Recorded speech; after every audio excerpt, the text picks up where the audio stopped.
လေလုယာတကယ်ပဲမဖြစ်နိုင်မတတ်နိုင်တဲ့အရာမရှိတဲ့ဖယားကိုတိမှတ်ဝင်ခံပြီးကိုးကွယ်ခွင့်ရတဲ့အရောက်တိုင်းအသက်တာဒီအင်မတန်မှဂုဏ်ယူစရာကောင်းတာဖြစ်တယ်ဟာလေလုယာထိုဖယားရှင်နာမတော်လက်ခုပ်တွေကောင်းချီးပေးလက်ချီးမွမ်းရအောင်အာမင်တတ်နိုင်တဲ့ဖယားကိုကျွန်တော်တို့ကိုးကွယ်တာဖြစ်တယ်အာမင်မဖြစ်နိုင်ဘူးဆိုတဲ့အရာမရှိတဲ့ဖယားကိုကျွန်တော်တို့ဒီတိမှတ်ဝင်ခံပြီးကိုးကွယ်ခွင့်ရတာဖြစ်တယ်ဟာလေလုယာအဲ့ဒါမိတ်ဆွေတင်းသည်အလွန်ကောင်းကြီးခံစားတော်သူဖြစ်တယ်အချင်းချင်းပြန်ပြောရအောင်မိတ်ဆွေတင်းအလွန်ကောင်းကြီးခံစားတော်သူဖြစ်တယ်လို့ဟာလေလုယာတကယ်ပဲတင်းတက်တာမှာမဖြစ်နိုင်တဲ့အရာတွေမတတ်နိုင်တဲ့အရာတွေခရစ်တော်ထဲမှာရှိလာတဲ့အခါမှာဖခင်ရဲ့အလိုတော်နဲ့အကြံစီတော်ထဲမှာတည်တက်လှပစွာတင်းအသက်တာပုံပေါ်လာမှာဖြစ်တယ်ဟာလေလုယာဒီဖခင်ကိုကျွန်တော်ဒီတိမှတ်ဝင်ခံကိုးကွယ်ရတာအင်မတန်မှကောင်းမြတ်တာဖြစ်တယ်အာမင်ဆက်လက်ပြီးခဏလောက်တူတူကဆုတောင်းရအောင်အသက်ရှင်တော်ဖခင်ဒီနေ့နှုတ်ကပတ်တော်အတွက်ကိုရောကိုယေရှုတင်တယ်ဒီနေရာမှာဝင်ငါပွင့်ရန်အတွက်နေရာချထားပေးတဲ့သူအရောက်တိုင်းကိုလည်းယေရှုတင်တယ်ဖခင်အထူးသဖြင့်ကိုတော့အကြံစီတော်ဖြစ်ကြောင်းကိုဝန်ခံပါတယ်အဖဖခင်ကိုတော့ကောင်းမြတ်ကြောင်းကိုအသက်တာထဲမှာဝန်ခံတိမှတ်လျက်ဟိုဒီနေ့အချိန်တိုင်းမှာဝိညာဉ်တော်ဒီအတူပါရှိလျက်လမ်းပြကောင်းကြီးပေးလျက်ကိုတော့ဘုံကြီးခြင်းအလုံးစုံကိုမြင်တွေ့ခံစားဖို့တိမှတ်ဖို့အတွက်ဒီနှုတ်ကပတ်တော်ဒီမျိုးစေ့ချအပင်ပေါက်နိုင်မှာမိကြောင်းမြတ်တော်ယေရှုနာမ၌ဟိုတန်လို့ရတဲ့အချိန်တိုင်းလုံးစုံကိုစက္ကန့်အနက်ငါဆုတောင်းပါတယ်အဖအာမင်ဖခင်ကနမိတ်လက္ခဏာပြုတော်ဖခင်ဖြစ်တယ်အာမင်နမိတ်လက္ခဏာကိုယုံကြည်ရင်ယုံတဲ့အတိုင်းကြီးမားစွာအမှုပြုခြင်းနဲ့ဖခင်ဖြစ်တယ်ဟာလေလုယာအဲ့တော့ခုနကညီလေးကဒီမှာတချင်းချီးမွမ်းတဲ့အခါမှာကျွန်တော်စိတ်ဝိညာဉ်ထဲမှာတသက်ခံချက်တစ်ခုအားဖြင့်အစပြုဖို့ရတဲ့နှိုးဆော်ခြင်းခံရတယ်အဲ့ဒါကဘာလဲဆိုရင်လွန်ခဲ့တဲ့2012ခုနှစ်မှာမလေးရှားနိုင်ငံမှာကျွန်တော်စကောလာရလို့ကျန်းစာကျောင်းလာတက်တယ်လာတက်တဲ့အချိန်မှာကျွန်တော်ကဒီလိုမျိုးအသားဖြူဖြူလေးမဟုတ်ဘူးเนาะဒီလိုလဲမချောဘူးเนาะနည်းနည်းရုပ်ဆိုးတယ်ပေါ့เนาะဒါပေမဲ့ကျေးဇူးတော်အားဖြင့်ကျွန်တော်ဒီအယံကိုဖခင်အသုံးပြုခြင်းကိုခံရတဲ့လူမဲလေးဖြစ်တယ်ဟာလေလုယာเนาะလူမဲလေးလို့ပဲတင်စားလိုက်မယ်เนาะအဲ့တော့ကျွန်တော်ကဒီเจ้าလာတက်ဖို့ရန်အတွက်အယံခက်ခဲနဲ့ကျွန်တော်ကလာတက်ခဲ့ရတာဟုတ်တယ်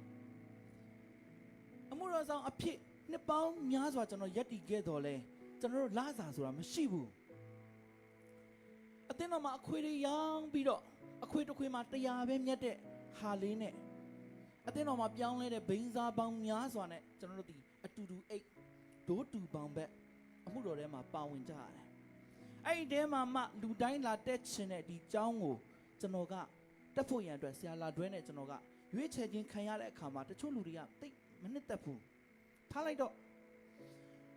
ကျွန်တော်ရဲ့ခက်ခဲမှုတွေနဲ့ဒီเจ้าကိုလာတက်တဲ့အချိန်မှာနောက်ထပ်ခက်ခဲမှုတစ်ခုကဘာလဲဆိုရင်ကျွန်တော်က2003 2004တဲကကျွန်တော်အသက်23ပေါ့နော်အခုတော့18နှစ်ပေါ့အဲ့ဒီကကျွန်တော်ကျမ်းမာရေးမကောင်းလို့ကျွန်တော်ဆေးဝါးတွေတောက်သုံးပြီးတော့ကျွန်တော်ဘဝရဲ့အသက်ရှင်ဖို့ရန်အတွက်ကျွန်တော်ရုန်းကန်ခဲ့ရတဲ့အခြေအနေဖြစ်တယ်အဲ့တော့အဲ့ဒီအချိန်မှာကျွန်တော်ဒီเจ้าလာတက်တော့ကျောင်းရောက်တဲ့အခါမှာကျွန်တော်စိတ်ထဲမှာယုံကြည်ခြင်းကြီးကြီးမားမားဖြစ်လာတယ်ကျွန်တော်တက်တဲ့ကျောင်းကလည်းနမိတ်လက္ခဏာပြုတဲ့အရာတွေအယံကိုသင်ပေးတယ်ခရုစိတ်တွေလုပ်တယ်လူတွေအနာရောဂါငြိမ်းခြင်းအမျိုးမျိုးတွေကျွန်တော်တို့မြင်တွေ့ရတယ်လက်တွေ့လည်းကျွန်တော်တို့လုပ်ရတယ်အဲ့တော့ကျွန်တော်စိတ်ထဲမှာရှိတဲ့ယုံကြည်ခြင်းကဘာဖြစ်လဲဆိုရင်စေလုံးဝမတောက်ဖဲနဲ့ကျမ်းမာခြင်းရဖို့လုံးဝဆုံးဖြတ်ချက်ချလိုက်တယ်ဟာလေလုယာဒါကလေအပြင်ကသူများလာတိုက်တွန်းလို့မဟုတ်ဘူးသူများကလာပြီးတော့လှုပ်ပါလို့ဓာမိုးပြီးကျွန်တော်တို့ခိုင်းတာမဟုတ်ဘူးကိုယ့်ရဲ့အတွင်းထဲမှာဒီဖခင်ကိုနေရာပေးလိုက်တဲ့အခါမှာနှုတ်ကပတ်တော်ကိုတိမှတ်ဝင်ခံခြင်းအပြင်ဖခင်တတ်နိုင်ခြင်းကိုအသက်တာထဲမှာမြင်တွေ့လာတဲ့အခါမှာကျွန်တော်ဆုံးဖြတ်ချက်ချပြီးတော့လုံးဝဆေးမတောက်ဖို့အတွက်ဆုံးဖြတ်လိုက်တယ်တကယ်ပဲဖခင်ကအဲ့ဒီဆုံးဖြတ်ချက်အပေါ်မှာမှန်ကန်တဲ့အလုပ်တွေလုပ်ပေးခဲ့တယ်ဟာလေလုယာမှန်ကန်တဲ့အလုပ်တွေလုပ်ပေးခဲ့တယ်ကျွန်တော်တစ်နှစ်ပတ်လုံးကြောင်းတက်တဲ့အချိန်မှာဆေးလဲတခြားနေရာမှာတော့ဝယ်လို့မရဘူးမြန်မာနိုင်ငံသားဖြစ်တယ်နော်ဒီမှာကျွန်တော်တို့တရားဝင်လာတော်ညားလဲစကောလာနဲ့လာတော်ညားလဲကျွန်တော်တို့ဘယ်နေရာမှာသွားပြီးစေကမ်းပြမလဲဘယ်သူကတာဝန်ယူမလဲအခက်အခဲအများကြီးရှိတယ်ဒါကြောင့်ဖခင်စီမှာပဲဆူတောင်းတယ်ဖခင်ရှင်ဒီအမှုကိုကိုရောလက်တော်ထဲမှာအနံပါတယ်စေဝါတွေတောက်သုံးရခြင်းမရှိဘဲနဲ့ကျမ်းမာရတဲ့အခွင့်ကိုပေးဖို့ရန်အတွက်ဖခင်စီမှာအပြင်းထန်ဆူတောင်းပြီးတော့ဒီကြောင်းတစ်နှစ်ပတ်လုံး တက်ပြီးတော့မြန်မာပြည်ပြန်သွားခဲ့တယ်မြန်မာပြည်ပြန်တဲ့အခါမှာဆရာဝန်ကအံ့ဩတယ်ဟာလေလုယာစေလုံးဝမတောက်ဖဲနင်ဘလို့အသက်ရှင်လိုက်တယ်လေဟာလေလုယာဖခင်ရဲ့တကူအဖြစ်အသက်ရှင်ခဲ့တယ်အာမင်ဖခင်ပြုတဲ့နမိတ်လက္ခဏာနဲ့ကျွန်တော်အသက်တာတည်တည်နိုင်တော်လဲတည်လောက်တဲ့ဝေဒနာရှိတော်လဲဖခင်ကိုအနံပြီးတော့အသက်ရှင်တဲ့အခါမှာဖခင်ရှင်ကသူအသက်ရှင်ကြောင်းကျွန်တော်အသက်တာအဖြစ်နမိတ်လက္ခဏာပြုခဲ့တဲ့ဖခင်ဖြစ်ပါတယ်ဟာလေလုယာအဲကြောင့်ဒီနေ့ဒီနေရာမှာဒီတက်တဲ့ခံချက်ကိုအရောက်တိုင်းကိုကျွန်တော်ပြန်လဲပြီးတော့မျှဝေပေးခြင်းဖြစ်တယ်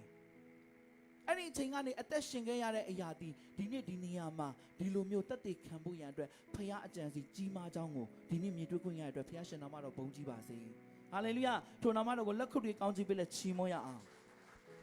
အဲ့တော့ဒီလိုအဖြစ်ပြက်တွေဒီလိုအခြေအနေတွေကကျွန်တော်တို့စီမှာပဲဖြစ်တာမဟုတ်ဘူးလူတိုင်းပေါ်မှာဖြစ်နိုင်တယ်ဟာလေလုယာယေရှုခရစ်တော်ဖခင်မိမိရဲ့ကယ်တင်ရှင်အရှင်သခင်ဖြစ်တဲ့ယုံကြည်လက်ခံသောသူတိုင်းရဲ့အသက်တာထဲမှာနှုတ်ကပတ်တော်ကိုသိလာတဲ့အခါမှာဖခင်နဲ့အကျွမ်းတွင်ရှောက်လန်းလာတဲ့အခါမှာဒီနမိတ်လက္ခဏာတွေလူတိုင်းရဲ့အသက်တာထဲမှာဖြစ်နိုင်တယ်အာမင်သင်တဲ့မှာဖခင်ပေါ်မှာယုံကြည်တလောက်မျှော်လင့်တလောက်ဖခင်ရှင်ကတင်းရဲ့အရောက်တိုင်းအားဖြင့်ကြီးမားတဲ့အမှုကိုပြုပြီးဖခင်ဘုန်းကြီးကြောင်းသူအသက်ရှင်ကြောင်းကိုတာ၍လောကမှာရှိတဲ့လူတိုင်းကိုသိစေဖို့ရန်အတွက်အသုံးပြုနိုင်တာဖြစ်တယ်ဟာလေလုယာဟာလေလုယာဖခင်ရှင်နာမကောင်းကြီးပေးတယ်ဘုန်းကြီးပါစေအာမင်ဆိုတော့ဒီနေ့မှာကျွန်တော်ဒီအကြောင်းအရာဝင်ငှဖို့ရန်အတွက်မဟုတ်ဘူးသို့တော်လည်းစိတ်ဝိညာဉ်ထဲမှာအရန်နှိုးဆော်ခြင်းခံရတဲ့အခါမှာဒီအကြောင်းကိုကျွန်တော်ဝင်ငှဖို့ဖြစ်တယ်အဲ့တော့ဒီနေ့ကျွန်တော်ဝင်ငှဖို့ရန်အတွက်ယူလာတဲ့ခေါင်းစဉ်ကနောက်လိုက်စစ်ဆိုတဲ့နှုတ်ကပတ်တော်နဲ့ဆိုင်တဲ့ခေါင်းစဉ်ကိုကျွန်တော်ယူလာတာဖြစ်တယ်ဆိုတော့ဒီနေ့ဖခင်เจ้าကိုလာတဲ့အခါမှာတငယ်ချင်းခေါ်လို့လာတဲ့သူရှိလားရှိလားလက်ထောင်တော့မရှက်နဲ့နော်ကျွန်တော်ပြီးရင်စုပေးမှာတငယ်ချင်းခေါ်လို့လာတယ်ဟုတ်ပြီလက်ခုပ်တီးပေးရအောင်နောက်နေ့ကျရင်နောက်ထပ်တငယ်ချင်းတွေခေါ်လာခဲ့ပါအာမင်ဟုတ်ပြီကြီးစားတွေကခေါ်လို့လာတဲ့လူရှိလားရှိတယ်တဲ့မှာစိုးမောင်လက်ထောင်လဲနော်ကဲဘလို့ပဲဖြစ်ဖြစ်တင်ဒီနေ့ဒီနေရာကိုရောက်လာခြင်းဒီအချင်းကြီးတက်တက်မဟုတ်ဘူးဖြစ်တယ်ဖခင်ရဲ့ကြီးမားတဲ့အကြံစီတင့်အပေါ်မှာရှိနေတာဖြစ်တယ်အာမင်မလေးရှားမှာတနာရီအလုပ်လုပ်ရင်ဘယ်လောက်ရလဲအားလုံးမသိဘူးလားသိတယ်2နာရီအလုပ်လုပ်ရင်ကျွန်တော်တို့ဘယ်လောက်ရမလဲ3နာရီအလုပ်လုပ်ရင်ခိုင်သွားပြီဟုတ်လားအဲ့နေလို့ရပြီတိုးတော်လည်းတင့်ရဲ့3နာရီလောက်အချိန်ကိုဖခင်ရဲ့နိုင်ငံတော်ထဲမှာဖခင်ကိုဖူးမြင်ဖို့ဖခင်မျက်မှောက်တော်မှာခံစားဖို့အတွက်တင်ဒီနေရာမှာယဉ်ကျေးမြုပ်နှံခြင်းသည်အင်မတန်မှကြီးမြတ်သောကုသိုလ်ဖြစ်တယ်ဟာလေလုယာတင့်ရဲ့အသက်တာမှာအစပေါင်းများစွာဖခင်ရှင်ကကောင်းချီးပေးမှာဖြစ်တယ်အာမင်ကျွန်တော်အရင်တုန်းကအတင်းတော်မှာမပါဝင်ခင်တုန်းကပါဝင်ကာစပေါ့နော်ပါဝင်ကာစတုန်းကဒီမှာရှိကိုဂျွန်တို့နဲ့အတူကျွန်တော် massage မှာလုပ်တယ်လုပ်တဲ့အခါမှာကျွန်တော်တို့မနေ့တိုင်းဖခင်เจ้าเนาะကျွန်တော်အဖသင်းဦးဆရာကဖခင်เจ้าမှာတက်ဖို့ရန်အတွက်ပေါ့နော်ဝက်ရှိဦးဆောင်ပေးဖို့တခုခုမှပါဝင်ဖို့ရန်အတွက်အမြဲတမ်းအခွင့်အရေးပေးတယ်ပေးတဲ့အခါမှာလည်းကျွန်တော်ကနော်ပြပြလောလောနဲ့လာပြီးတော့မှဖခင်เจ้าလာတက်တယ်လာတက်တဲ့နေ့မှာကျွန်တော်နေ့တစ်ဝက်မှာဖခင်เจ้าတက်ပြီးပြန်သွားတဲ့နေ့ဒီတနေကုန်လုတ်တဲ့နေ့ထက်ကောင်းကြီးပိုခံစားရတယ်ဟာလေလုယာဟာလေလုယာဖခင်ကအဲ့လိုအမှုပြုတဲ့ဖခင်ဖြစ်တယ်ကျွန်တော်တို့ကထင်တာပေါ့တေးတေးမွားမွားနော်ဖခင်ကကျွန်တော်တို့ထင်တာတဲ့ကြီးကျယ်ခမ်းနားတဲ့အမှုကိုသင်အသက်တာမှာပြုနေတဲ့ဖခင်ဖြစ်တယ်ဟာလေလုယာအဲ့တော့ကျွန်တော်ဒီခေါင်းစဉ်နဲ့ပတ်သက်ပြီးတော့ကျွန်တော်တက်တည်ခံပြီးတော့ထပ်ပြီးတော့ကျွန်တော်ဝေမျှမှာဖြစ်တယ်ကျွန်တော်တို့အရင်တော့ကရန်ကုန်မှာဒလဘက်မှာကျွန်တော်တို့အမှုတော်ဆောင်တဲ့အခါမှာဒလမှာယုံကြည်သူတွေအများများပါတယ်နော်တခြားသောဘာသာကနေပြောင်းလဲတဲ့သူတွေအများကြီးပဲရှိကြတယ်တရက်သောအခါကျွန်တော်ကအဲ့ဒီမှာဖျားရှိခိုးဖို့ရအတွက်ဟုံးဆဲလုပ်ဖို့ရအတွက်ကျွန်တော်သွားတယ်ဆိုတော့ဒလကြားဘူးလားမသိဘူးနော်ဒလစိတ်ကန်းဟိုဘက်ချမ်းဘက်မှာနော်ပြီးရင်တခါလေကျွန်တော်တို့ကဗာလဲစိုက်ကားနဲ့အရင်တော့စိုက်ကားပေါ့နောက်ပိုင်းဆိုင်ကယ်တွေကယ်ရီပေါ်လာတဲ့အခါမှာအဲ့လိုသွားပြီးခက်ပေါ့ဆံဝါဆက်လက်တို့လည်းအဲ့မှာကျွန်တော်တို့နဲ့အတူမှုတော်ဆောင်ခဲ့တာဖြစ်တယ်ဆိုတော့အဲ့ဒီမှာရောက်တဲ့အခါမှာယုံကြည်သူအိမ်အိမ်မှာကျွန်တော်တို့ဟုံးဆဲကြတဲ့ယုံကြည်သူတို့အိမ်မှာကျွန်တော်တို့ရောက်သွားတဲ့အခါမှာအဲ့ဒီအိမ်မှာတော့ပြောင်းလဲတာတော့တစ်ယောက်နှစ်ယောက်ပြောင်းလဲတယ်ဒါပေမဲ့သူတို့အိမ်မှာကအိမ်ဦးကမှာသူတို့ရဲ့ဖျားစင်ကြီးကြီးရှိတယ်အဲ့ဖျားစင်ပေါ်မှာဟာယေရှုပုံလေးလဲဂျားမှာညှက်ပြီးတော့ထားတာတွေ့ရတယ်ကျွန်တော်အရန်အံ့ဩသွားတယ်ဟဲ့အမကြီးယေရှုကိုဘာလို့ဒီနတ်တွေကြားထဲမှာထားရလဲဆိုတော့ तू ကဘာပြောလဲဆိုတော့အတူတူပဲလေဆရာရဲ့တဲ့ဖျားပဲဟာကိုတဲ့ဟာမဟုတ်ဘူးမတူဘူးနော်ယေရှုနည်းနည်းမြင့်အောင်ထားလိုက်နည်းနည်းနှိမ့်နေတယ်ဆိုကျွန်တော်သူ့ကိုနောက်ပြီးတော့ပုံကိုပေါ့နော်အပေါ်တင်လိုက်တယ်ပေါ့တင်လိုက်တဲ့အခါမှာသူ့စိတ်ထဲမှာရတယ်ဘာမှမဖြစ်ဘူးတဲ့ဖျားပဲတဲ့နော်ကျွန်မ ကုန်ခဲ့တဲ့လကနော်နှလုံးထီပေါက်ဖို့ရန်အတွက်ယေရှုစီမှာဆူတောင်းတဲ့အခါမှာနှလုံးထီပေါက်တယ်ဟာလေလုယာအဲ့တော့ तू ကဘာလဲဆိုရင်ယေရှုကိုနှလုံးထီပေါက်လို့ကိုးကွယ်တာဟုတ်တယ်နော်နှလုံးထီပေါက်လို့ကိုးကွယ်တာပြီးတဲ့အခါမှာသူတို့ဘဝအသက်တာမှာနှလုံးထီမပေါက်တော့ဘူးဆိုရင်သူတို့အတွက်လက်လာပါတွေမရတော့ဘူးဆိုရင်တခြားဖရားကိုပြန်ကိုးကွယ်တယ်နော်တခြားနီးလန်းကိုကိုးကွယ်တယ်ဆိုတော့ဒါကိုမြင်တဲ့အခါမှာကျွန်တော်စိတ်ထဲမှာအယမ်းစိတ်မကောင်းဖြစ်တယ်ဆိုတော့ကျွန်တော်တို့ကိုးကွယ်တဲ့ဖရားဒီဒီလောက်အစ်စ်မှာမဟုတ်ဘူးဖရားတကာတို့ရဲ့ထက်ကြီးမြတ်တဲ့ဖရားဖြစ်တယ်အာမင်နှလုံးထီပေါက်တာပဲနော်ကောင်းကြီးပေးလို့ကျွန်တော်တို့ကကိုးကွယ်ခြင်းထက်ကျွန်တော်တို့ကိုအသက်ပေးလို့ကိုးကွယ်ခြင်းဖြစ်စေတာဖြစ်တဲ့အတွက်ဒီအရာကိုကျွန်တော်ဝေမျှတယ်အာမင်အဲ့တော့တို့အသက်တာမှာနောက်နေ့ဆိုရင်ယေရှုကိုအဲ့ပုံမှာမထားတော့ဘူးနော်ဒါပုံအစ်စ်လည်းမဟုတ်ဘူးပုံဒီဥစ္စာကနော်ဒီတိုင်းပဲရှောက်ပြီးတော့မြင်အောင်ပဲပြထားတဲ့အရာဖြစ်တယ်လို့ပြောပြတဲ့အခါမှာတို့ဒီဟာကိုနောက်ပိုင်းမှာဖြုတ်လိုက်တယ်ပေါ့နော်ဆိုလိုချင်တာကလူတွေကယေရှုကိုအမျိုးမျိုးသောထင်မြင်ယူဆချက်တွေနဲ့ကိုးကွယ်ပြီးသူ့နောက်ကိုလိုက်နေကြတယ်အဲ့တော့ဒီနေ့နှုတ်ကပတ်တော်မှာကျွန်တော်ဒီနေ့အရောက်တိုင်းကိုကျွန်တော်အလင်းပေးခြင်းတဲ့အရာကတင်သည်ဘလို့ပုံစံမျိုးနဲ့ယေရှုနောက်ကိုလိုက်နေတော်သူဖြစ်လေအာမင်ဒီအရာလေးကိုစင်ញံနှလုံးသွင်းဖို့ရန်အတွက်ကျွန်တော်ဒီအကြောင်းအရာလေးအဖြစ်အစပြုခြင်းတာဖြစ်တယ်အဲ့တော့ဘေးနာလူကိုလည်းပြောရအောင်တင်ဘလို့ပုံစံနဲ့ယေရှုနောက်ကိုလိုက်နေတာလေလို့အဲ့တော့ယေရှုနောက်ကိုလိုက်တဲ့သူကအများကြီးရှိတယ်နော်အမျိုးမျိုးသောနီးလန်းနေနဲ့ယေရှုခရစ်တော်နောက်ကိုလိုက်နေတဲ့သူတွေအများကြီးရှိတယ်တချို့က9မျိုးလောက်ရှိတယ်နော်သူတို့ကျမ်းပညာရှင်တွေကခွဲခြမ်းစိတ်ဖြာပြတဲ့အခါမှာ10မျိုးလောက်ရှိတယ်အဲ့ဒီမှာကြီးကြီးမားမား3ခုကျွန်တော်ဖော်ထုတ်ပြီးတော့အရောက်တိုင်းကိုကျွန်တော်အားပေးချင်တာဖြစ်တယ်နံပါတ်1ကဘာလဲဆိုရင်နမိတ်လက္ခဏာကြောင့်လိုက်တော်သူများအာမင်အဲ့တော့ရှင်ယောဟန်အခန်းကြီး6အငယ်2ကျွန်တော်ဖုန်းလေးတွေပါတယ်ဆိုရင်နော်ဖွင့်ပြီးတော့အတူတူဖတ်ရအောင်လို့ကျွန်တော်ညစ်တာရက်ခံချင်တာဖြစ်တယ်တခါတည်းမှာကျွန်တော်ဘုရားကျောင်းရောက်လာတဲ့အခါမှာတခါမှကျမ်းစာမဖတ်ဘူးတဲ့အတွေ့အကြုံတွေမဖြစ်အောင်နော်ကျွန်တော်တို့အတူတူကဖတ်ဖို့ရန်အတွက်ရောက်တိုင်းကိုကျွန်တော်နှိုးဆော်ချင်တာဖြစ်တယ်ရှင်ယောဟန်အခန်းကြီး6အငယ်2ရရင်ကျွန်တော်တို့အတူတူကလေးဘဝတုန်းကစာအန်တယ်လို့အတူတူရွတ်ဆိုရအောင်ဒီနေ့တော့အနာရောဂါဆွဲသောသူတို့၌ကြတော်မူသောနမိတ်လက္ခဏာတို့ကိုလူအစုဝေးအပေါင်းတို့သည်မြင်ကြသဖြင့်နောက်တော်သို့လိုက်ကြ၏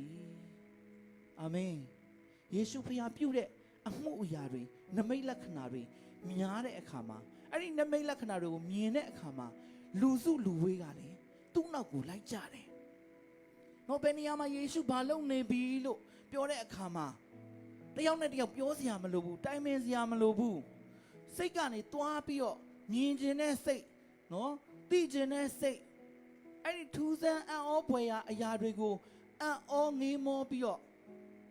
သူတို့အသက်တာမှာတခြားသူတွေကိုလည်းပြန်ပြောပြခြင်းနဲ့ပြန်ပြောမှာပေါ့အဲ့လိုစိတ်တွေနဲ့ယေရှုနောက်ကိုနမိတ်လက္ခဏာတွေကိုမြင်လို့လူတွေကလိုက်ကြတယ်တဲ့အဲ့တော့ယေရှုကဒီနေရာမှာသတိထားစရာတစ်ခုကဘယ်အမှုကိုပဲပြုပါစေသူပြုတဲ့အမှုရာကဖခင်ရဲ့အလိုတော်ကိုဝန်ခံပြီးတော့အဖဖခင်သခင်ကိုချီးမွမ်းချီးမြှောက်တဲ့အမှုကိုပြုတော်သူဖြစ်တယ်အာမင်တန်ရှင်သောဝိညာဉ်တော်ဖခင်ကတော့ယေရှုအမှုပြီးစီးခြင်းလောကကားတဲ့ပေါ်မှာအမှုပြီးစီးခြင်းနဲ့ယေရှုရဲ့ဘုန်းကိုဖော်ပြတာတွေ့ရတယ်အာမင်အဲ့တော့ကျွန်တော်တို့အမှုပြုတဲ့နမိတ်လက္ခဏာပြုတယ်ဆိုပြီးတော့နမိတ်လက္ခဏာပြုခြင်းရဲ့နောက်ွယ်မှာရှိတဲ့အရှင်ကိုမညွန်ပြဘဲနဲ့နမိတ်လက္ခဏာငါပြုနိုင်တယ်သူပြုနိုင်တယ်ဆိုတဲ့ပုံစံမျိုးနဲ့လူတွေကိုစီယုံသိမ့်သွင်းနေတယ်ဆိုရင်တော့မှားပြီအာမင်နမိတ်လက္ခဏာပြုနိုင်သောသူကတဆူရီသောဖခင်ဖြစ်တယ်ဟာလေလုယာအဲ့တော့ယေရှုကနော်6ခုလောက်ရှိတယ်နော်ကျွန်တော်ဒီမှာရှာထားတဲ့အခါမှာယောဂကုသပေးတဲ့အရှင်ဖြစ်တယ်အာမင်ခုနကကျွန်တော်တက်တည်ခံတယ်လို့လူတွေမှာလေ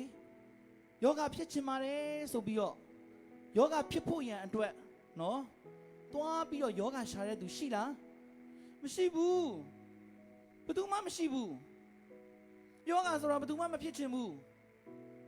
နော်အမြဲတမ်းကျမ်းမာလန်းဆန်းပေါ်ပါတွက်လက်တဲ့ဘဝမျိုးကိုလူတိုင်းရချင်တယ်တိုးတော်လည်းလူတွေကနော်ပျက်စီးတတ်တဲ့ ပုတ်ပြတ်တတ်တဲ့ခန္ဓာရှိတဲ့အခါမှာကိုယ်ခန္ဓာရဲ့ပျက်စီးခြင်းတွေပုတ်ပြတ်တတ်ခြင်းတွေကတဖြည်းဖြည်းကိုယ့်ရဲ့အသက်တာမှာ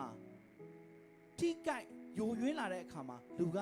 မလိုချင်တဲ့ယောဂါတွေမဖိတ်ခေါ်ဘဲနဲ့ကိုယ့်ရဲ့အသက်တာမှာရောက်လာတတ်တယ်။အဲ့တော့ကျွန်တော်တို့အသက်တဖြည်းဖြည်းအရွယ်ရလာတဲ့အခါမှာအသက်ကြီးလာတဲ့အခါမှာအယမ်းသိတာတာဖြစ်တယ်။အဲ့တော့ရှမသက်အခန်းကြီး8အငယ်1နဲ့3မှာယေရှုခရစ်တော်ဘုရားကနူနာပျောက်စေခြင်းအမှုကိုပြုခဲ့တယ်။အာမင်။နောက်ထပ်နော်အငယ်9ကနေ73ကိုကြည့်တဲ့အခါမှာတတ်မှုရဲ့သားငယ်ကိုလည်းသူကကုသပေးခဲ့တယ်။ဟာလေလုယာ။နော်နောက်ပြီးပေတရုရဲ့ရောက်ခမကိုလည်းမာသဲအခန်းကြီး8အငယ်14 15မှာသူကကုသပေးပြန်တယ်။နောက်ပြီးရင်ဗာလဲသွေးသွန်တာဆိုတဲ့အမျိုးသမီးနော်မျက်စိမမြင်တဲ့သူတွေ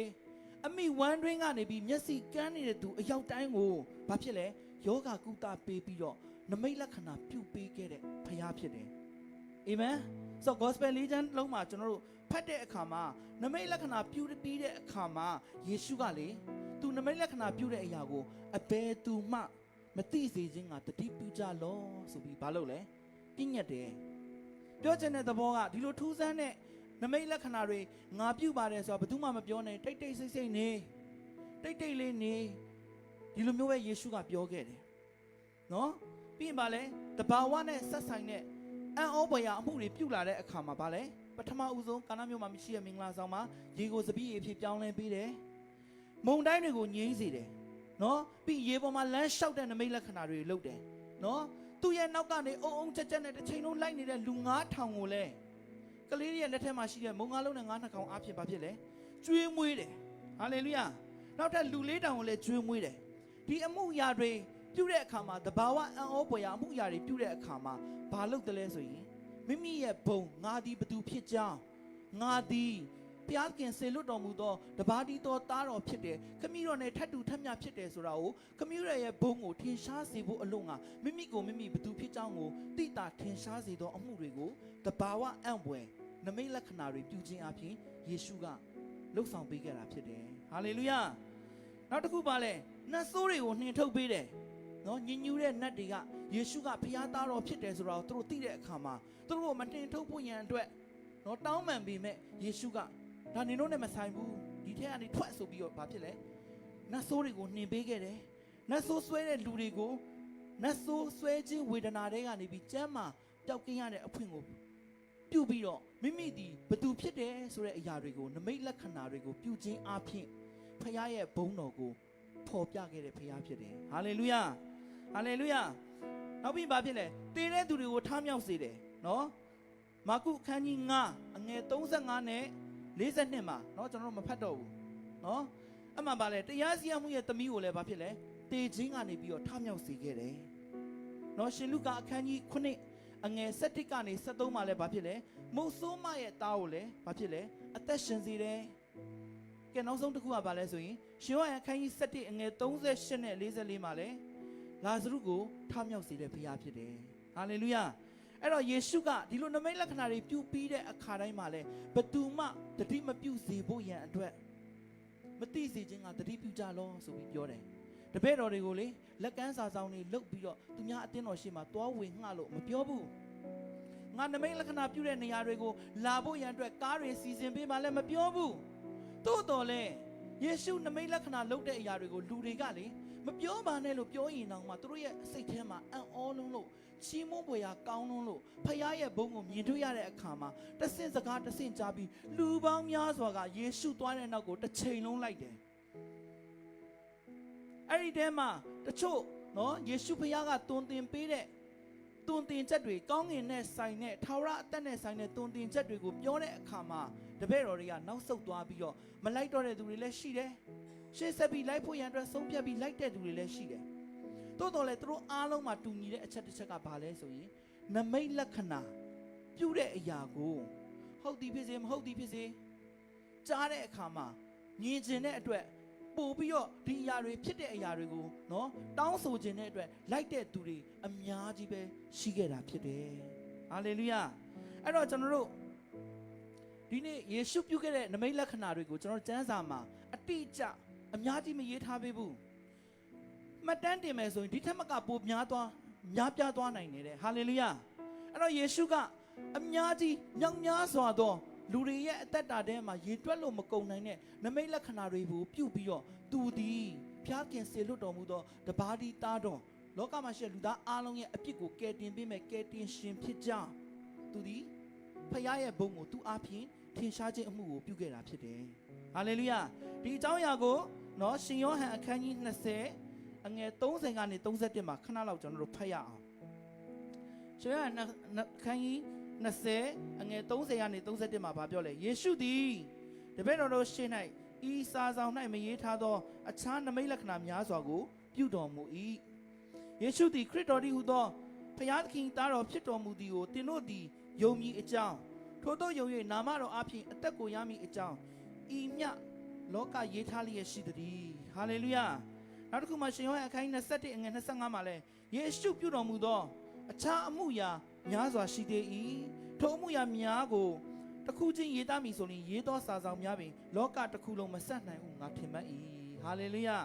အဲ့တော့ကျွန်တော်တို့ကိုးကွယ်တဲ့ယေရှုဖခင်သည်နမိတ်လက္ခဏာများစွာမရေမတွက်နိုင်အောင်ပြုပေးခြင်းအပြင်ပြုပေးပြီးတော့ဖခင်ရဲ့ဘုန်းကိုသူ့အပြင်သူ့ကိုစေလွတ်တဲ့ဖခင်ဖြစ်ကြောင်းကိုသိစေဖို့အလို့ငါလောကမှာထင်ရှားခြင်းအမှုကိုပြုခဲ့တဲ့ဖခင်ဖြစ်ပါတယ်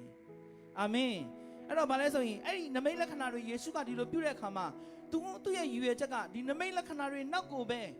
မြင်ပြီးလူတွေကိုလိုက်ဖို့ရန်အတွက်သူကမရည်ရွယ်ဘူးနမိတ်လက္ခဏာတွေကိုပဲမြင်ပြီးတော့ယေရှုကိုမမြင်မဲနဲ့နောက်ကနေဒီနမိတ်လက္ခဏာတွေပြုပါထူးဆန်းတဲ့အံ့ဩဖွယ်ရာတွေလုပ်ပါအထပ်ပြီးကျွေးပါအောင်လုပ်ပါအောင်ဆိုပြီးဒီအရာတွေကိုပဲမြင်ပြီးတော့အဲ့နောက်ကိုလိုက်ဖို့ရန်အတွက်ယေရှုကအလိုတော်မရှိဘူးသူ့ကိုယုံကြည်ပြီးထာဝရအသက်ကိုရပြီးဖခင်ရဲ့ဘုန်းကိုလူတိုင်းရဲ့အသက်တာမှာမြင်တွေ့စေဖို့ရန်အတွက်ဒီနမိတ်လက္ခဏာပြုခဲ့တာဖြစ်တယ်ဟာလေလုယာအဲ့တော့ဒီနေ့နမိတ်လက္ခဏာပြုတ်နိုင်တယ်လို့နော်ကျွန်တော်ခုနပြောခဲ့သလိုပြောနေတဲ့သူတွေအများကြီးပဲရှိတယ်နော်ဆူတောင်းပေးတယ်အမျိုးမျိုးတွေပေါ့ယေရှုနဲ့မိမဆက်ပေးပဲနဲ့နမိတ်လက္ခဏာပဲပြုတ်ပေးနေပဲဆိုရင်တော့ဒါမဟုတ်ဘူးနော်နမိတ်လက္ခဏာပြုတ်ပေးနိုင်တော့ဖခင်နဲ့ထိတွေ့စေဖို့မိတ်ဆက်ပေးတော်သူဖြစ်ဖို့ရန်အတွက်အရင်အရေးကြီးတယ်ဒါကြောင့်ကျွန်တော်တို့ကနမိတ်လက္ခဏာတွေမြင်တဲ့အခါမှာနမိတ်လက္ခဏာတွေနောက်ကိုပဲလိုက်ပြီးတော့ဟိုမှာလဲကြတယ်ဟိုမှာဖြစ်ကြတယ်ဟိုမှာနတ်ဆိုးတွေထွက်ကြတယ်ဆိုပြီးအဲ့နေရာတွေပဲသွားပြီးတော့ဖယားကိုမမြင်မဲဖယားနောက်ကိုမလိုက်ဖက်နဲ့နမိတ်လက္ခဏာလိုက်တဲ့သူမဖြစ်ဖို့ရန်အတွက်ရောက်တိုင်းပေါ်မှာဖျားရှင်ကောင်းကြီးပေးပါစေအာမင်အဲ့တော့ကျွန်တော်တို့ကနမိတ်လက္ခဏာပြုနိုင်တဲ့အရှင်ကိုမြင်တွေ့ပြီးတော့အသက်တာထဲမှာထိုအရှင်ကိုဖက်ထွယ်ပြီးတော့အသက်ရှင်တတ်ဖို့အရေးမကြီးဘူးလားအရေးကြီးတယ်အဲ့ဒီနမိတ်လက္ခဏာတွေကဟိုမှာဖြစ်တယ်ဒီမှာဖြစ်တယ်ဆိုတာတဲ့တင်းရဲ့အသက်တာရဲ့စောင်းဝင်နေရေးတွေတင်းရဲ့အသက်တာရဲ့ကျမ်းမာရေးတွေတင်းရဲ့အသက်တာရဲ့လှုပ်ဆောင်တဲ့နေရာမှာကြီးမားစွာဖခင်ကအမှုပြုနိုင်တဲ့ဖခင်ဖြစ်တယ်ဆိုတာကိုမေ့မသွားဖို့ရန်အတွက်လိုအပ်တာဖြစ်တယ်ဟာလေလုယာအဲ့တော့ကျွန်တော်တို့ရဲ့ဘဝထဲမှာလဲကြီးမားတဲ့နမိတ်လက္ခဏာနဲ့အမှုပြုနေတယ်ဆိုတာကိုဒီအဖြစ်အပျက်တွေကိုကြည်ချင်းအားဖြင့်ကျွန်တော်တို့ရဲ့အသက်တာမှာယုံကြည်ခြင်း level တာ၍တိုးမြင့်ရတဲ့အခွင့်ကိုရရှိတာဖြစ်တယ်အာမင်အဲ့တော့ဘေးနာမိတ်ဆွေပြောရမိတ်ဆွေတင့်အသက်တာမှာအံ့ဩဖွယ်အမှုပြုတဲ့ဖခင်ယေရှုဖြစ်တယ်လို့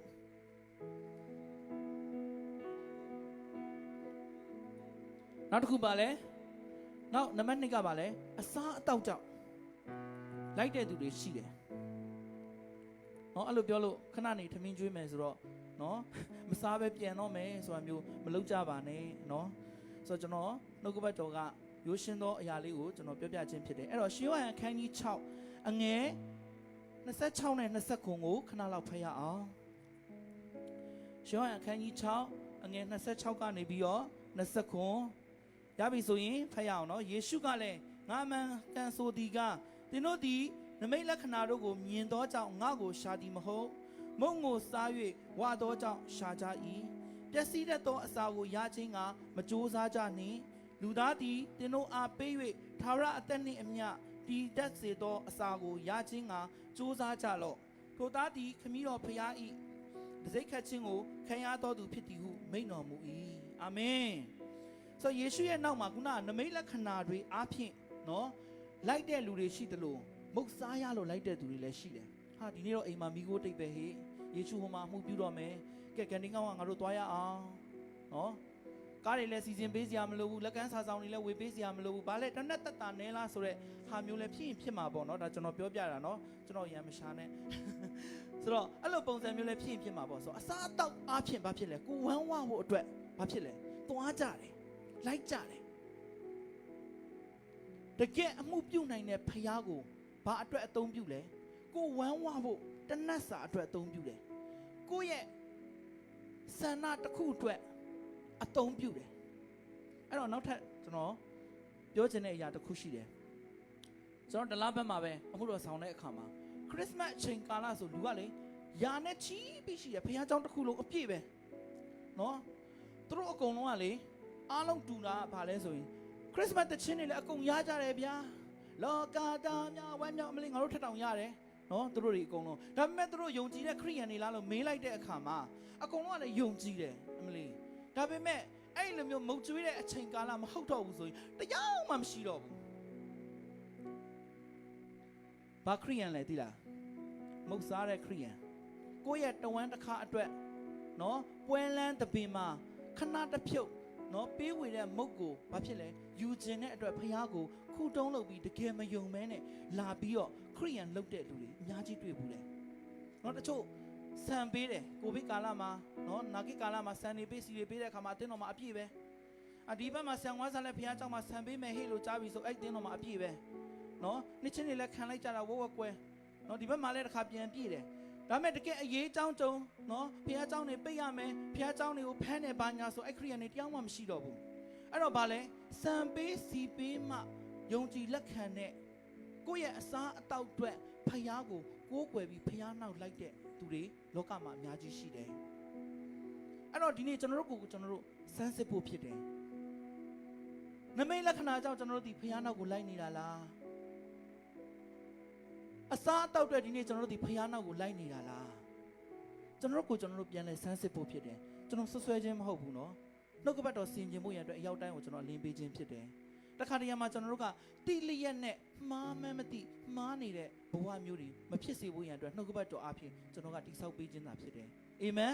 ်တခါတရံမှာကျွန်တော်တို့မှားတယ်ဆိုတာသိတယ်ဒါပေမဲ့မလွန်ဆန်နိုင်ဘူးယုံမထွက်နိုင်ဘူးဒီထဲမှာပဲကျွန်တော်တို့ဆက်ပြီးတော့နှမြုပ်နေတဲ့အခြေအနေမျိုးနဲ့ကျွန်တော်တို့ဒီရင်ဆိုင်ရတတ်တဲ့အခြေအနေမျိုးလဲရှိကောင်းရှိတတ်တာဖြစ်တဲ့အတွက်ဒီနှုတ်ကပတ်တော်အဖြစ်ကျွန်တော်တုံ့တင်ပေးတာဖြစ်တယ်အာမင်အဲ့တော့ကျွန်တော်တို့ကဒီလိုအခြေအနေမျိုးတွေနဲ့ကိုယ့်ရဲ့အကျိုးအတွက်ကိုယ့်ရဲ့ဆန္ဒတစ်ခုပြင်းမြောက်ဖို့ရန်အတွက်နောက်ကနေဖျားနောက်ကိုလိုက်တဲ့သူတွေမဖြစ်ဖို့ရန်အတွက်နောက်ဆုံးတစ်ခုကပါလေနောက်လိုက်စစ်ကောင်းတစ်ယောက်ရဲ့စိတ်ဓာတ်နဲ့လိုက်တော်သူဖြစ်ဖို့ရန်အတွက်အဆုံးသတ်မှာကျွန်တော်အားပေးခြင်းတာဖြစ်တယ်အာမင်နှုတ်ကပတ်တော်ထဲမှာဖော်ပြတယ်ယေရှုနောက်ကိုလိုက်တဲ့သူတွေကနော်ယေရှုခရစ်တော်ထံကနေပြီးတော့တစုံတစ်ခုသောအကျိုးကိုရမယ်လို့မျှော်လင့်ပြီးတော့လိုက်တဲ့သူတွေမရှိဘဲနဲ့နော်ယေရှုကိုချစ်လို့ယုံကြည်လို့ထာဝရအသက်ကိုရလို့သောစိတ်ကြောင့်လိုက်တဲ့သူတွေလည်းတမန်ကျမ်းစာထဲမှာမှတ်တမ်းတင်ထားတာဖြစ်တယ်အဲ့လူတွေကဘယ်သူတွေဖြစ်မလဲနော်အဲ့လူတွေကဘယ်သူတွေဖြစ်လဲဆိုရင်ရှင်ယောဟန်အခန်းကြီး6အငယ်68နဲ့69မှာနော်ယေရှုကဒီလိုခက်ခဲတဲ့နော်ကောင်းကင်၌ဆိုင်တဲ့အကြောင်းအရာတွေကိုဝေမျှတဲ့အခါမှာတချို့သောသူတွေကနားမလည်နိုင်ဘူးနားမလည်နိုင်တဲ့အခါမှာဘာဖြစ်လဲဆိုတဲ့အခါယေရှုထံကနေပြီးတော့နော်စားလည်းမစားတော့ဘူးနမိတ်လက္ခဏာလည်းမမြင်ချင်ဘူးဘာတွေပြောမှန်းလည်းမသိဘူးနော်ငါတို့နားလည်းမလည်ဘူးငါတို့လည်းမိကုန်းတွေလည်းထုတ်တယ်ဆိုတဲ့ဟာမျိုးနဲ့ဘာဖြစ်လဲဆိုယေရှုထံကနေစွန့်ခွာသွားတဲ့သူတွေရှိတယ်အဲ့တော့အဲ့လိုစွန့်ခွာသွားတဲ့သူတွေကိုမြင်တဲ့အခါမှာယေရှုကတင်တို့ကသူ့ရဲ့တပည့်တော်တွေကို तू ကမေးတာတင်တို့ကငါစီကနေစွန့်ခွာသွားခြင်းနဲ့စိတ်ရှိလားလို့ယေရှုကမေးတဲ့အခါမှာဘသူပြန်ဖြေတယ်ထင်လဲရှီမုန်ပေတရုကနော်ဖတ်ရအောင်သခင်ကျွန်ုပ်တို့သည်အဘယ်သူထံသို့သွားရမည်နည်းထာဝရအသက်နှင့်ရှင်သောစကားသည်ကိုတော်၌တည်ပါ၏ကိုတော်သည်ခရစ်တော်တည်းဟူသောအသက်ရှင်တော်မူသောဖျားခင်သားတော်ဖြစ်တော်မူသည်ကိုကျွန်ုပ်တို့ယုံကြည်သိမှတ်ကြပါသည်ဟုခြောက်လေ၏ဟာလေလုယာခရစ်တော်တည်းဟူသောအသက်ရှင်တော်မူသောဖျားသခင်သားတော်ဖြစ်တော်မူသည်ကိုဘာဖြစ်လဲယုံကြည်သိမှတ်ပြီးတော့လိုက်တော်တပည့်တော်များအာမင်နော်အပေါ်မှာတစ်ခုရှိတယ်ထာဝရအသက်နှင့်ရှင်သောစကားဘသူစီမှမရှိဘူးယေရှုစီကိုလာတဲ့အခါမှာဒီထာဝရအသက်နဲ့ရှင်တဲ့စကားကကိုရောစီမှာပဲရှိပါတယ်ကိုရောပဲပြောနိုင်ပါတယ်ကိုရောစီမှာပဲဒီစကားကြားခွင့်ရတာဖြစ်တယ်ဒါကြောင့်ကိုရောကနော်အသက်ရှင်တော်မူသောဖခင်ရဲ့သားတော်ဖြစ်တယ်လို့သိမှတ်ဝန်ခံပြီးလိုက်တဲ့စိတ်နဲ့သူကယေရှုရဲ့အနားမှာရှိနေတဲ့ရှီမုန်ပေတရုဖြစ်တယ်သူပါဝင်သူတပည့်တော်တွေအားလုံးရဲ့စိတ်ထဲမှာထိုကဲ့သို့သိမှတ်ဝန်ခံတဲ့စိတ်နဲ့ယေရှုနောက်ကိုလိုက်တယ်တဲ့အာမင်နော်အစားတောက်အတွက်လည်းမဟုတ်ဘူးနမိတ်လက္ခဏာအတွက်လည်းမဟုတ်ဘူးယေရှုစီကနေပြောလိုက်တဲ့စကားတိုင်းကသူတို့အသက်တာထဲမှာထာဝရအသက်နဲ့ရှင်တဲ့ခ ကောင်းကင်အကျိုးအလို့ငါသူတို့ရဲ့နှလုံးသားထဲမှာတုံမီးခွင့်ရတဲ့တန်မိုးမဖြတ်နိုင်တဲ့စကားတွေဖြစ်တယ်ဆိုတာကိုအသက်တာထဲမှာသိရလေယေရှုနာကမခွာခြင်းလေယေရှုနဲ့အတူတူရှိခြင်းလေယေရှုနဲ့အတူတူအမှုပြုခြင်းလေယေရှုနဲ့အတူတူသွားခြင်းလေပို၍ယဉ်နှီးခြင်းနဲ့ဆိုတဲ့စိတ်နဲ့သူတို့ရဲ့အသက်တာထဲမှာယေရှုဘေးနာကမခွာဘဲနဲ့လိုက်တဲ့သူတွေဖြစ်တယ်ဟာလေလုယာအဲ့ဒါချစ်တော်ညီကိုမောင်နှမတို့ကျွန်တော်တို့ရဲ့အသက်တာမှာလဲတပည့်တော်တွေရဲ့စစ်မှန်တဲ့နောက်လိုက်ခြင်းသောဆန္ဒကိုအသက်တာထဲမှာပုံဥပမာယူပြီးဒီနေ့ကျွန်တော်တို့လည်းထိုကဲ့သို့နောက်လိုက်စင်များဖြစ်ကျွန်တော်တို့ရဲ့အသက်တာကိုဒီနေ့အစပြုပြီးပြန်လဲပြီးယေရှုနောက်ကိုလိုက်တော်သူများဖြစ်ဖို့အားပေးခြင်းတာဖြစ်တယ်။ဟာလေလုယာ။အဲ့တော့တမန်ကျမ်းစာမှာဖော်ပြတဲ့ထာဝရအသက်ဆိုတဲ့အရာကကျွန်တော်အသက်တွေအရန်ရှင်နေရမယ်လို့ပြောချင်တာလည်းမဟုတ်ဘူး။ကောင်းကင်ဘုံသွားရမယ်လို့လည်းပြောချင်တာလည်းမဟုတ်ဘူး။နော်။ထာဝရအသက်ဆိုတာကနော်ရှင်ယောဟန်အခန်းကြီး7အငယ်3မှာဖော်ပြတယ်နော်။ရှင်ယောဟန်အခန်းကြီး7အငယ်3မှာဖော်ပြတယ်။ထာဝရအသက်ဟုမူကားမှန်သောဖျားသခင်တဆူရီဖြစ်တော်မူသောကိုတော်ကို၎င်းဆင်လွတ်တော်မူသောယေရှုခရစ်ကို၎င်းတည်ကျွမ်းခြင်းပြီဟာလေလုယာနေ့တိုင်းမှာသူ့ကိုပို၍ယဉ်ဤကျွမ်းဝင်တည်ကျွမ်းတဲ့စိတ်နဲ့နောက်ကိုလိုက်တယ်အာမင်ကျွန်တော်ရဲ့အလုပ်ထဲမှာလဲကျွန်တော်တို့အလုပ်နဲ့ပတ်သက်တဲ့အရာတွေကိုနှီးနှောဖလှယ်တိုင်ပင်ခြင်းအဖြစ်ကျွန်တော်တို့ဒီနောက်ကနေလိုက်တယ်ယေရှုနောက်ကိုလိုက်တယ်ဆိုရင်ကျွန်တော်တို့ကယေရှုမကြိုက်တဲ့အရာတွေကိုစွန့်လွတ်ပြီးတော့ယေရှုကြိုက်တဲ့ဘဝအသက်တာမျိုးနဲ့ကျွန်တော်တို့အသက်တာမှာအသက်ရှင်ပါမယ်လောကမှာရှောက်လန်းပါမယ်ဆိုတဲ့ဆုံးဖြတ်ချက်တွေနဲ့ယေရှုနောက်ကိုလိုက်တယ်ဟာလေလုယာဒီအချိန်မှာတချို့တွေနော်အိမ်တော်ကိုဖြစ်တယ်လို့ပြုနေတဲ့သူတွေမတရားသောမေထုံတွေနော်အာရပါရပြုတ်နေတဲ့အချိန်မှာနော်မူရစေးတွေကိုတုံးပြီးတော့ဘဝကိုဖြစ်တယ်လို့မျိုးရွက်လွှင့်နေတဲ့အခြေအနေမျိုးတွေရှိနေတဲ့လူတွေထဲမှာယေရှုနဲ့အကျွမ်းဝင်ပြီးယေရှုကဒါမကြိုက်ဘူးဆိုရင်ဒါကိုမလုပ်ဖဲနဲ့ယေရှုနဲ့နေ့ရက်တိုင်းမှာယဉ်ဤကျွမ်းဝင်ခြင်းအဖြစ်ယေရှုသည်စစ်မှန်တဲ့ဖခင်ဖြစ်ကြောင်းကျွန်တော်တို့ကိုထာဝရအသက်တည်ဟူသောကယ်တင်ပေးနိုင်တဲ့အရှင်ဖြစ်ကြောင်းကိုသိမှတ်ပြီးနေ့ရက်တိုင်းမှာယေရှုရဲ့စကားအတိုင်းအသက်ရှင်ပါမယ်ပုံသွင်းမှာလမ်းပြပါဆိုပြီးတော့အသက်တာမှာယေရှုနောက်ကိုလိုက်တဲ့ဆန္ဒနဲ့လိုက်တော်သူများဖြစ်ဖို့လိုတယ်ဟာလေလုယာကျွန်တော်ခဏလောက်ရှိတဲ့နေရာမှာမတ်တရကြရအောင်အဲ့လိုတည်ထွန်းတဲ့စိတ်နဲ့ကျွန်တော်ဒီလိုက်လာတဲ့အခါမှာကျွန်တော်တို့ဘဝအသက်တာမှာနမိတ်လက္ခဏာတွေဖြစ်လာမှာဖြစ်တယ်ဟာလေလုယာထိုကဲ့သို့တည်ထွန်းပြီးလိုက်တဲ့သူတို့ရဲ့အသက်တာထဲမှာဖခင်ကလေအလကားမထားဘူးသူများနဲ့မတူတဲ့ကောင်းကြီးသင်ရဲ့အသက်တာမှာရရှိစေမှာဖြစ်တယ်အာမင်လောကမှာရှိနေစဉ်အတော်တွင်းမှာတခြားသူတွေကြုံရတဲ့အခက်အခဲတွေရင်ဆိုင်နေရတဲ့ပြဿနာတွေသင်မလွဲရှောင်နိုင်တော့လဲအဲ့ဒီထဲမှာသင်ရဲ့အသက်တာကဖခင်ရဲ့ကျေးဇူးကိုမြင်တွေ့ဝန်ခံချီးမွမ်းရတဲ့ခွင့်ကိုဖခင်ရှင်ပေးမှာဖြစ်တယ်ဟာလေလုယာသင်ရဲ့နောက်လိုက်စိတ်ဖြစ်တဲ့နှလုံးသားအတွင်းနဲ့နိုင်လိုက်လိုခြင်းကဖခင်ရဲ့ရှေ့မှာတင့်တယ်တဲ့ဖခင်ဘုန်းတော်ထင်ရှားရအရာဖြစ်လာမှာဖြစ်တယ်ဟာလေလုယာဒါကြောင့်ကျွန်တော်နှလုံးသားထဲကနေထိုကောင်းမြတ်တဲ့ဖခင်ကျေးဇူးပြုတဲ့ဖခင်ကိုပြန်လည်ဝန်ခံလေကိုးကွယ်လျက်ဒီအချိန်တိုင်းကိုအဆုံးသတ်ဖို့ဖြစ်တယ်ကောင်းမြတ်လို့လေဖခင်နေ့ရက်တိုင်းမှာအော်ဝဲပြုတဲ့ဖခင်မိသားစုတွေပေါ်မှာကောင်းမြတ်တဲ့ဖခင်အိုးဟာလေလုယာနှလုံးသားထဲကကိုယ်တော်ကိုကိုးကွယ်မယ်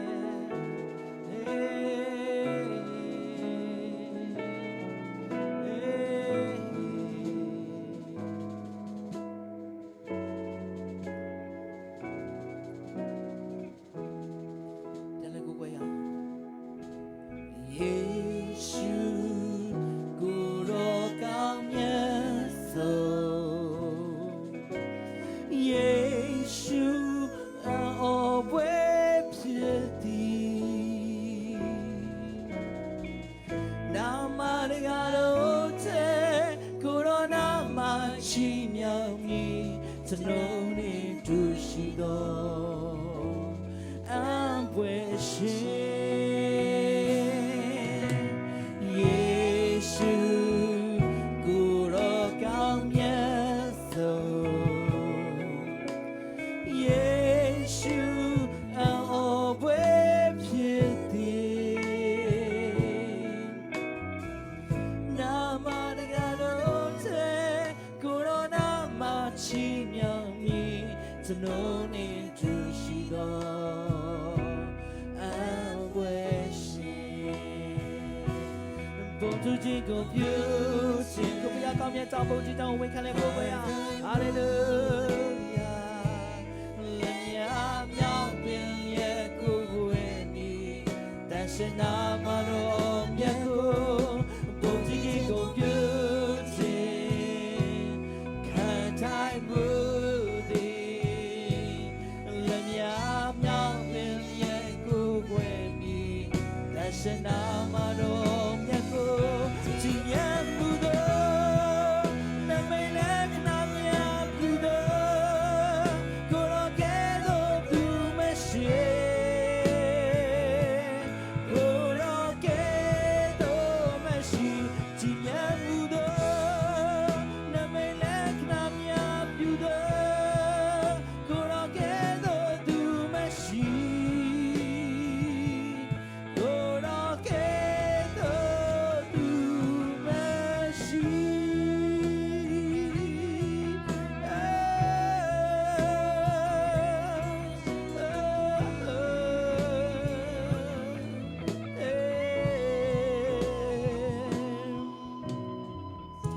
ကျွန်တော်ရှိတဲ့နေရာမှာကျွန်တော်ခုံနေဖယ်ထားရအောင်နော်ခုံနေဖယ်ထားပြီးတော့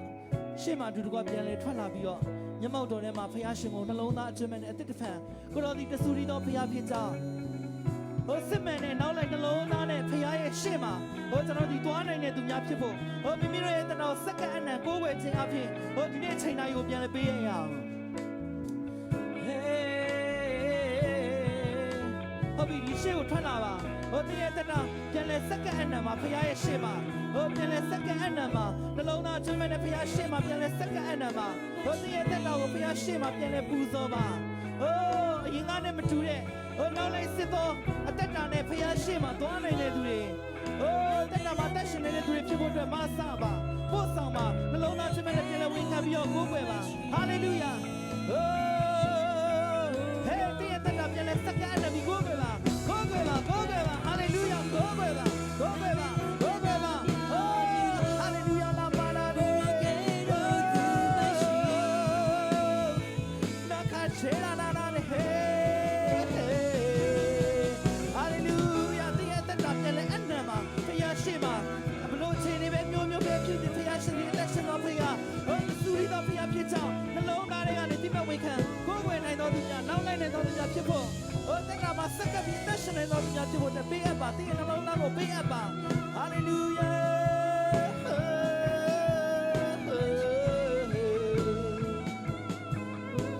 ပြန်လဲဝေခံအောင်ယေရှုကိုယ်တော်ကောင်းမြတ်ဆုံး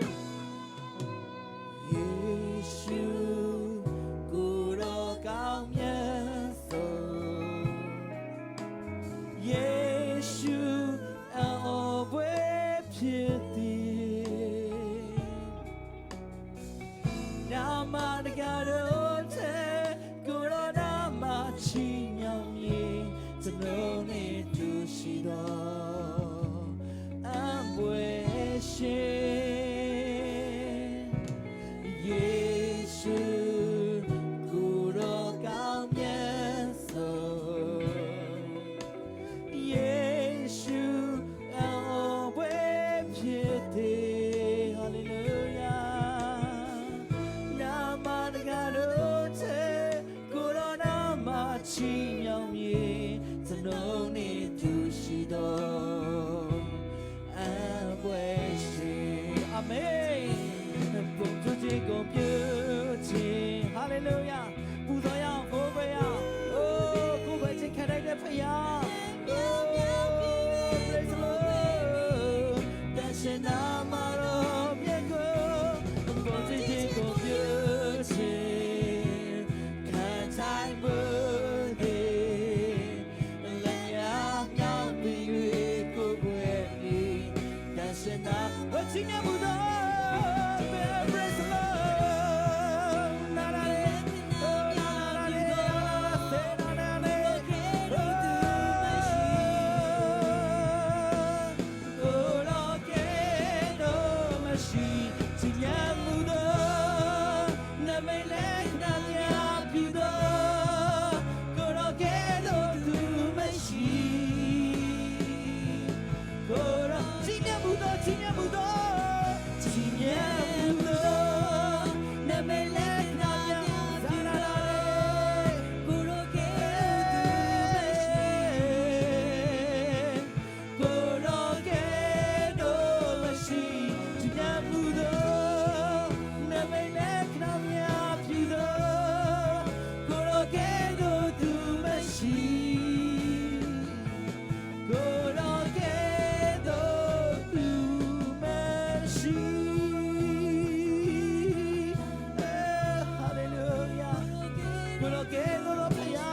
ပါကိုရောကဲတော့ဖယားမရှိပါသူမြတ်တဲ့ဖယားအော်ဘွေအပြူတော်ဖယားဟိုတာမီရောက်တိုင်းပေါ်မှာခြေစုပြုတော်ရှင်ဖယားလာခနာနာလေးရနာနာလေးဘုဒ္ဓခိုးရှေရာနာနာလေးရတယ်ဟာလေလုယာဟာလေလုယာဟာလေလုယာနှလုံးသားတွေကိုပေးအပ်ပါတယ်နှလုံးသားတွေကိုပေးအပ်ပါတယ်စစ်မှန်တဲ့နောက်လိုက်အဖြစ်နဲ့နေ့ရက်တိုင်းမှာဖယားဘုံအတွက်သက်ရှင်နေတဲ့သူတွေဖြစ်ဖို့မဆာလေကောင်းစီပေးပါကဲနှလုံးသားတွေကိုတွန်းလောင်းပါတယ်ကိုရရှိမှာတွန်းလောင်းပါတယ်ကိုရရှိမှာချထားပါတယ်စစ်မှန်တဲ့နောက်လိုက်နှလုံးသားနဲ့ကိုရကိုဝင်နိုင်တော်သူများနေ့ရက်တိုင်းမှာဆာလောတောင်းတလေးရဲ့ကိုရမျက်မှောက်တော်မှာပျော်မွေ့နိုင်တော်သူများဖြစ်စေလို့ငါမဆာလေကောင်းစီပေးတော်မူပါဖခင်ဒီနေ့ဒီညမှာရရှိတဲ့ညီကောင်မရောက်တဲ့တက်တာမှာအသွားနေပြန်မတူတော့တက်တာမှာဖြစ်ကိုရရှင်ပြပို့ဆောင်လေကောင်းစီပေးပါတာဝီကိုရနိုင်သွားလာတဲ့တော်သူများကိုရကိုစစ်မှန်စွာနောက်လိုက်နှလုံးသားနဲ့ကိုယ်ွယ်ပြီးအသက်တာမှာအသက်ရှင်တဲ့တော်သူများရှင်းနေရောက်တဲ့တိုင်းမှာကိုယ်ကောင်းမြတ်ခြင်းကိုတက်တဲ့ခံတဲ့တော်သူများဖြစ်စေလို့ငါမစကောင်းကြီးပေးတော်မူပါကျေးဇူးပြုတော်မူပါဖခင်နာမတော်ကြီးမြတ်ကြောင်းကိုဝန်ခံပါတယ်ဟာလေလုယာကိုတော်ပြုတဲ့အမှုရာအရောက်တိုင်းပေါ်မှာအံ့ဩဖွယ်ဖြစ်တော်ကြောင့်ကျေးဇူးတော်ကိုတိမှတ်ဝန်ခံတဲ့နှလုံးသားဆွေးမဲ့နဲ့အတူတူကပြန်လဲပြီးကိုးကွယ်တဲ့အခါမှာဒီနှလုံးသားတွေကိုပြန်လဲပြီးစက္ကအနံ့တဲ့အခါမှာမြတ်တော်ယေရှုနာမ၌စက္ကအနံ့ကဆူတောင်းပါတယ်အဖဖခင်အာမင်ကောင်းကင်ဘုံ၌ရှိတော်မူသောကျွန်တော်တို့ရဲ့ဖခင်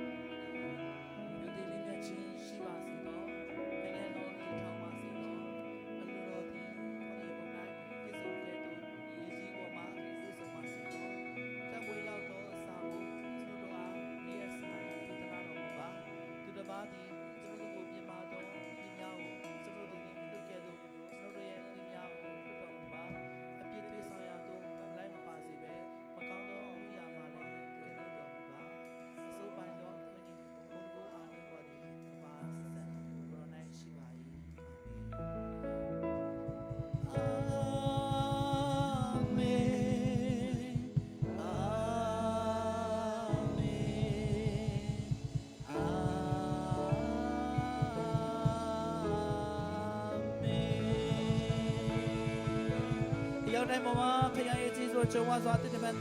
ခံစားတရားရရှိနိုင်ပါစေ